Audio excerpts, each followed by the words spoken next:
even though he's caught, it's still hard to talk about. Because losing your child, I mean, losing a member of the family is hard, but losing your child is just unbearable.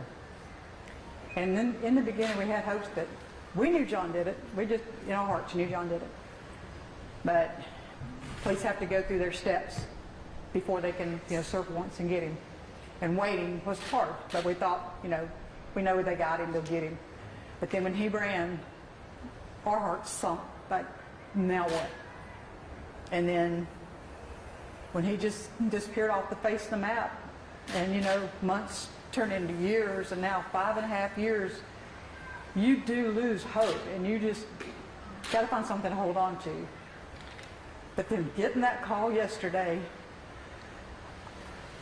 I'm still shaking. It was just the most amazing phone call I've ever gotten. It won't bring Katie back. It won't bring my daughter back. All I have left now are just memories of her. But knowing her murderer is finally caught, and hopefully we will finally get the justice that Katie deserves, just is overwhelming. I mean, the only day it's going to be better when they find him guilty. That will be the best day. But just having a little bit of peace, knowing that he's caught, and we don't have to worry about them still looking. And like Donnelly said, I mean, everybody's done such an amazing job. The press, the media outlets, the police, the sheriffs, the marshals, everybody's done an amazing job.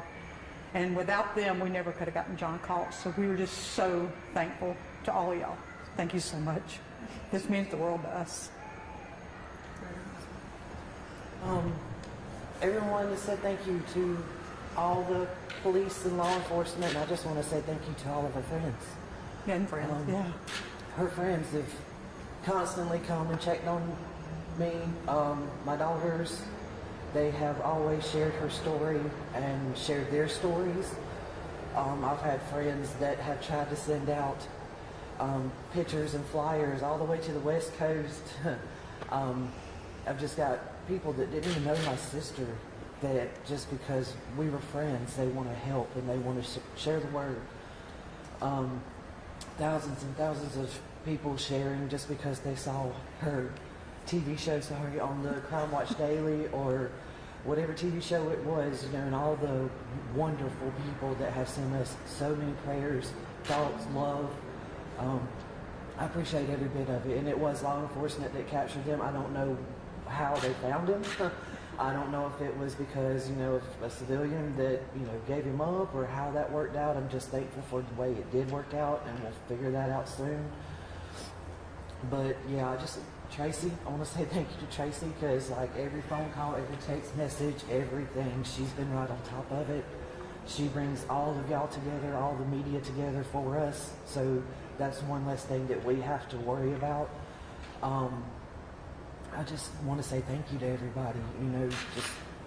I appreciate nobody ever gave up on finding him. And I just want to say thank you so much. And that's to let everybody else know, that if anything else like this happens, reach out to the media, reach out to the police, put it on Facebook, put it on social media. Without all your help, this couldn't have happened. And find you a victim advocate. Find your people, find your group.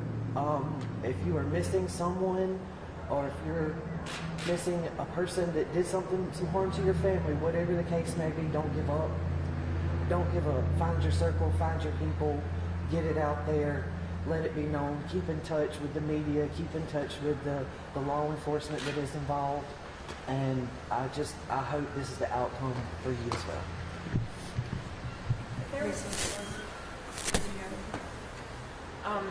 I just want to say thank you as well. I think that they covered everything, but I said I would never give up from day one of this happening, and I never did give up. Just because he is captured, it will not bring Katie back, and from this point forward, I will not give up until he is found guilty.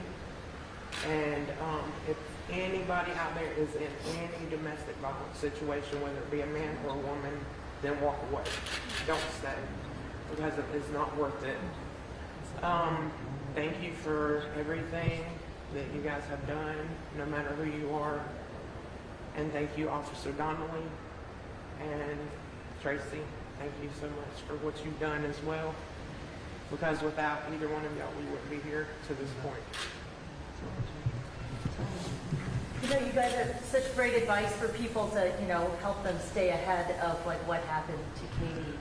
But, you know, she also took steps to protect herself. You know, what goes through your mind when you think about how he was still able to get to her? The laws need to change.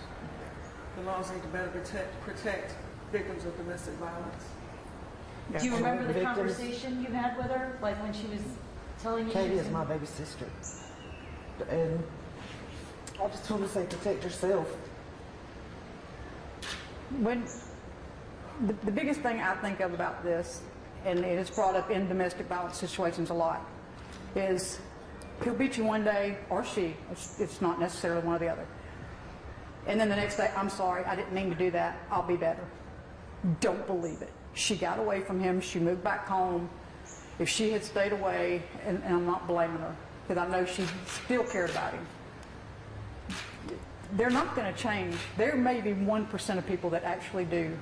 But if they threaten you, they beat you, they hurt you, get away, stay away. I don't care if they call you, hey, meet me, I just want to talk. Take somebody with you, meet them at a police station. Protect yourself always, because you just never know when you're going to be somebody that ends up like Katie. And Katie was leaving work. It was the last time that she was seen. She left work.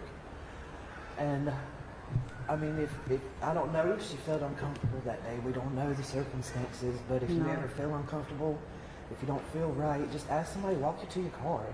Don't go alone. Find out whatever it is that makes you comfortable to use, pepper spray, whatever weapon it is. Always, always protect yourself. And if anybody ever asks you for help, just know that they may truly need it. You know, you can pretend like you're that person's date for that night, or that you know them, or whatever, because you just never know what's going on in the world out there. 6 years later, oh, I'm sorry. You can go. Okay, thanks. Do you remember what the last thing she said to you was? I remember the last Facebook message she sent out. She sent it to The purple a flowers. couple of us, and I still have it on my phone. Yep, I That do was too. at 3:43 p.m. that day. Send this to the people you love the most, and if they love you, they'll send it back, and I send it back to her. She was at my house looking for her work clothes the last time I talked to her. And we had these pants that like her and my daughters all fought over and shared, little yoga pants. And I just told her that she was looking good. She was losing weight. She was healthy. She had got away from John. She was taking care of herself. She looked different. She acted different. She talked different. And I just told her how good she looked. And she just giggled and said, thank you. And then just turned back around and started digging through my kids' clothes, trying to find her work clothes and raising Cain about it. And she left and went to work. And that was the day before. That was the Sunday before. And that was the last time I had talked to her. The last message she sent us all was the purple flowers. And yeah, that was it. I just wanted to, my name is Alex Hicks, I work for the Greenville News. I just wanted your mother has said that you knew he did it. What was your instincts that made you, I believe I'm paraphrasing, what were your instincts that led you to say that? To say what? She can't hear. I'm hard of hearing, I'm sorry. Oh, she said, She can explain it to me. Oh, if you she just- knew that John did it. your mom said you knew he did it. What were your instincts that Well- told you that, you know, that without giving away? No, I mean, I could say it's a mother's instinct, but I mean, we knew the domestic violence, we knew how John was, and I mean, and where she brought up to thinking all Katie's friends. Katie's friends had been her friends since kindergarten, middle school. I mean, they stood by her. They still are on my Facebook, and every now and then we'll bring up stuff about Katie. They're tremendous. Katie had those kind of friends. There was nobody that would want to hurt her or do anything. John's the only person that we knew he had a temper. We knew he had threatened her with a gun before.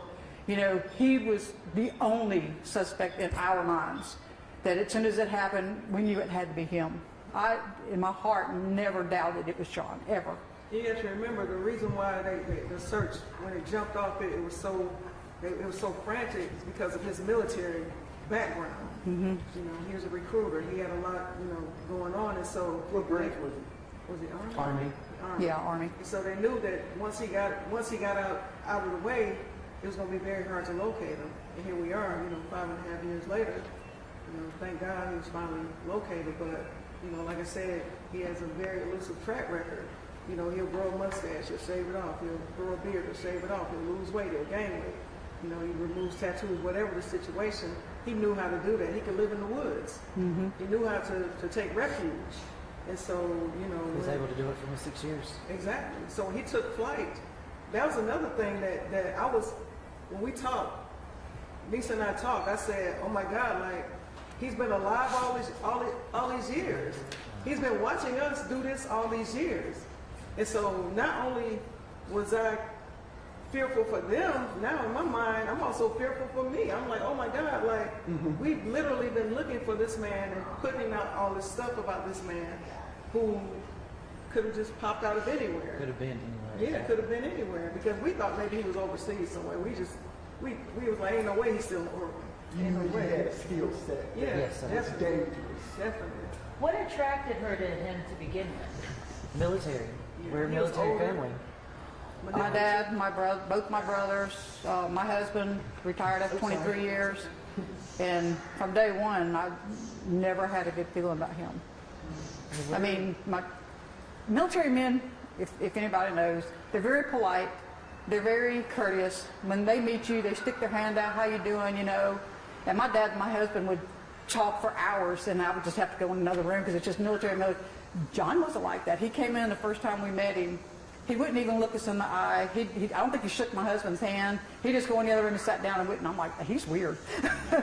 But just getting to know him, he was very strange, standoffish. Detached. And then, Detached, yeah. None of us liked him. Yeah, no.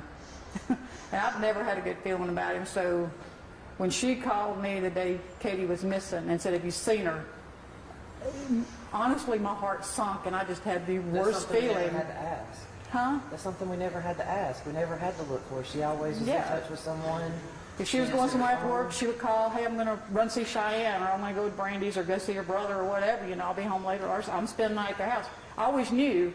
So when I didn't hear anything from her, I just started shaking like I'm doing now. And then by the next morning when she showed up, I just knew that it was bad.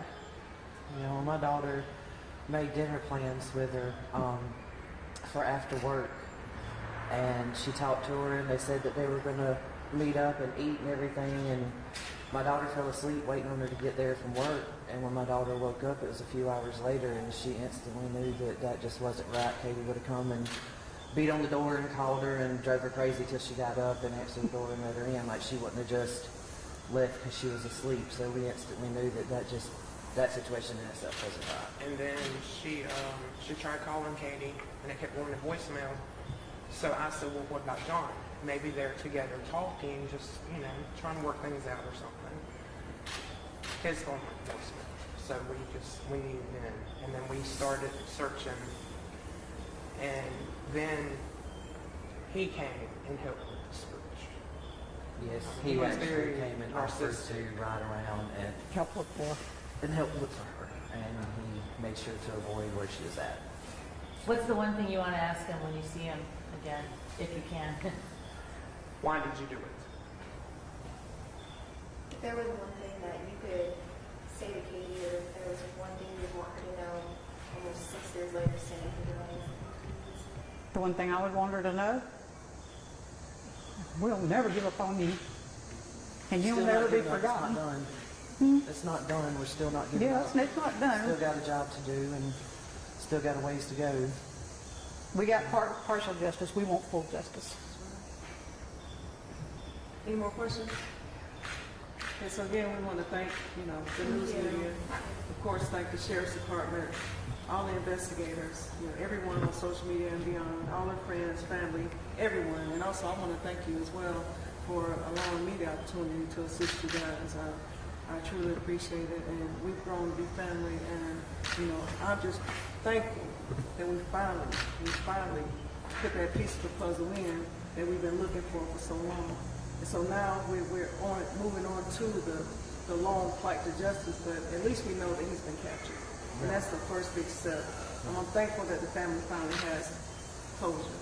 You know, now, you know, we move on to the difficult part, and that's the trial and everything, but at least again, we know that he's been And he's captured. going to be there for it. Exactly. Yeah, I just can't wait till they get him back and I can see him.